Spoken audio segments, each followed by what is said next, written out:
तो हम देखते हैं बीरस अपने हकाइशियन अल्ट्रा एंशिएंट फॉर्म पे खड़ा होता है एंड वो गोकू के ऊपर हमला करना शुरू कर देता है। वो गोकू के ऊपर कुछ हमले कर रहा था और कुछ मिस हो रहे थे, पर तभी बीरस अपनी पावर को थोड़ा सा बढ़ाता है एंड उसके बाद गोकू पे वो हमले करने लगता है।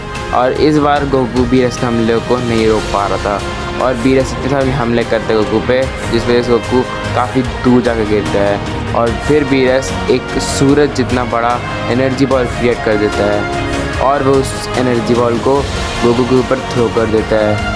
सेम समय पे वीज पूरे अर्थ के ऊपर एक प्रोटेक्शन बैरियर बना देता है। वो सूरज जैसे एनर्जी बॉल जाकर गोकू को लग जाता है और वहाँ पे बहुत ज़्यादा धुआं हो जाता है। लेकिन बीरस को पता था कि इस सबसे कुछ भी नहीं होने वाला। इस वजह से बीरस अपनी फुल पावर में जाके गोकू के ऊपर एक बहुत बड़ा सा हकाई बॉल फेंक देता है। जो हकाई बॉल जैसी अर्थ से टच होती है, इवन बीस का शील्ड तक उससे इवेपोरेट हो जाता है। लेकिन फिर हम देखते हैं जैसे ही धुआं हटता है, गोकू बिल्कुल ही सही सलामत खड़ा होता है और उसे कोई भी चोट नहीं आई होती है। इस चीज़ को देख के बीरस काफ़ी ज़्यादा शॉक होता है, लेकिन बीरस वापस से अपनी पूरी पावर को एक साथ एक जगह इकट्ठा करता है एंड एक बहुत स्ट्रॉन्ग अटैक गोकू के ऊपर करता है। और गोकू इस अटैक को डॉज करता ही नहीं है, वो उसी जगह खड़े रहता है और जैसे ही बीरस आके गोकू पे अटैक करता है, गोकू उस अटैक को अपने ऊपर ले लेता है। और इस बार वो अटैक बहुत ज़्यादा बड़ा होता है। वीस ने किस तरीके से पूरे अर्थ को तो बचा लिया था और जैसे ही वहाँ से धुआं हटता है, बीरस को गोकू कहीं भी नहीं दिख रहा होता है। बीरस काफ़ी ज़्यादा हैरान हो चुका होता है कि आखिर गोकू गया कहाँ, क्योंकि बीरस को एक बात पता था कि इतने से गोकू मरने तो नहीं वाला है। बीरस काफ़ी हैरान होता है उस धुएं की तरफ देख के कि आखिर गोकू गया तो गया कहाँ, क्योंकि गोकू पूरी तरीके से गायब हो चुका होता है। बीरस यहाँ वहाँ ढूंढने लगता है गोकू को, लेकिन तभी बीरस को अचानक से उसके कान में एक आवाज़ आती है। तो तुम हो सबसे स्ट्रॉन्गेस्ट डिस्ट्रॉयर इस मल्टीवर्स के, क्यों? बीरस काफ़ी ज़्यादा घबरा जाता है और वो आसपास देखता है तो उसे कुछ भी नहीं दिखता। लेकिन अचानक से बीरस के ऊपर काफ़ी सारे हमले एक साथ हो जाते हैं 1 सेकंड के अंदर, जिसको बीरस सेंस भी नहीं कर पाता और बहुत ज़्यादा दूर जाके गिरता है। और तब हम देखते हैं गोकू बीरस के सामने आ जाता है, वो भी हवा में रहता है एंड बीरस से कहता है गोकू, तो ये है इस मल्टीवर्स की सबसे ज़्यादा स्ट्रॉन्गेस्ट डिस्ट्रॉयर की पावर। तुम्हारी पावर तो मेरी सोच से भी कम थी और अब लो मरो। इसके बाद गोकू कुछ कदम पीछे हटता है एंड एक बहुत बड़ा एनर्जी बॉल क्रिएट कर देता है। उसके बाद गोकू बीरस की तरफ एक बहुत ज़्यादा बड़ा एनर्जी बॉल छोड़ देता है और उस एनर्जी बॉल को देखकर बीरस बोलता है, लगता है मैं अब नहीं बचूंगा। लेकिन तभी बीरस के सामने अचानक से वीज आ जाता है, जो कि उस एनर्जी बॉल को रोकने की कोशिश करने लगता है। लेकिन वीज इतना पावरफुल नहीं होता कि वो उस एनर्जी बॉल को रोक ले। इस वजह से वीज कहता है बीरस को, लॉर्ड बीरस आप यहाँ से बाकी सबको लेकर निकल जाइए, मैं इस तरीके से इस एनर्जी बॉल पर इसे रोकने की कोशिश करता हूँ, आप जाइए और लॉर्ड जेनो को इसके बारे में बताइए। और फिर वो एनर्जी बॉल वीस को लगने ही वाला होता है, लेकिन तभी अचानक से वो एनर्जी बॉल इवेपोरेट कर जाता है और हम देखते हैं वहाँ अचानक से पोर्टल खुलता है एंड उस पोर्टल के थ्रू ग्रैंड प्रीस्ट और जेनो आते हैं। और जेनो गोकू को देख के बोलता है, तो वापस से तुम आ चुके हो डार्क वर्ल्ड के किंग और तुमने गोकू के ऊपर कब्जा कर लिया है, पर आखिर तुम आज़ाद हुए तो हुए कैसे?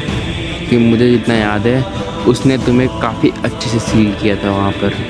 जिसके रिप्लाई में गोकू बोलता है, ओ तो ओमनी किंग फाइनली आ चुके हैं। वैसे मैं जानता था कि तुम आओगे जेनो और मैं तुम्हारे इंतजार कर रहा था, इनके साथ तो बस मैं खेल रहा था और आ ही गए हो। तो मेरी एक बात भी सुन लो, मैं डार्क वर्ल्ड का किंग तुम्हारे इस मल्टीवर्स पे कब्जा करने वाला हूँ, पर उससे पहले मैं अपनी आर्मी को वापस लेकर आऊँगा और तब तक का समय तुम्हारे पास कुछ आखिरी पल गुजार लो अपने इस मल्टीवर्स में, क्योंकि मुझे अब कोई भी नहीं रोक सकता।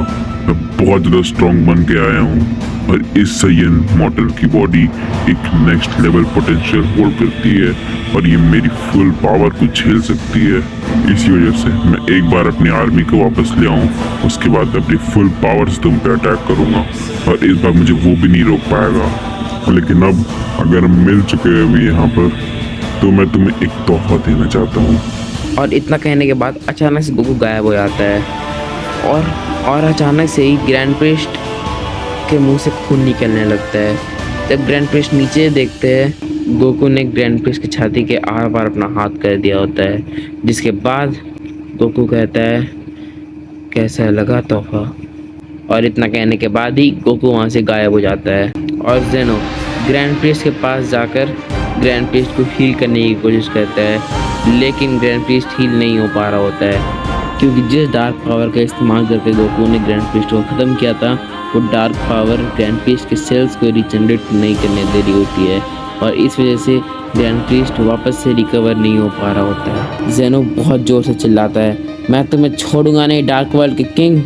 और वहाँ पे हम देखते हैं कि ग्रैंड प्रिस्ट वहाँ पे मर चुके होते हैं। जिसके बाद हम देखते हैं कि जेनो सामा वीस और बीरस को बोलते हैं कि उन दोनों को अब सारे के सारे यूनिवर्स के गॉड ऑफ डिस्ट्रक्शन के साथ ट्रेनिंग करनी होगी और सारे के सारे यूनिवर्स के सारे स्ट्रॉन्गेस्ट मॉडल्स को भी ट्रेन करना होगा। और साथ ही साथ जेनो सारे के सारे एंजल्स को अपनी फुल पावर इस्तेमाल करने का कमांड भी दे देता है। जेनो वीस से कहता है कि वीस, तुम्हें और बीरस, तुम दोनों को सारे के सारे गॉड ऑफ डिस्ट्रक्शन को जमा करके ये बात बतानी होगी और तुम सबको ट्रेन करके और ज़्यादा स्ट्रॉन्ग बनना पड़ेगा।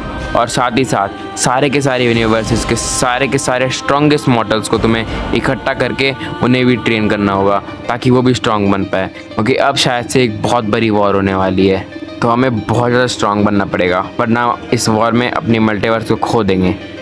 और इसी वजह से जितनी जल्दी हो सके तुम सारे के सारे यूनिवर्सेस में जाकर गॉड ऑफ डिस्ट्रक्शन और उसके स्ट्रॉन्गेस्ट मॉडल को करेक्ट कर लो ताकि तुम लोग जल्द से जल्द ट्रेनिंग शुरू कर पाओ। तब तक के लिए मैं आता हूँ।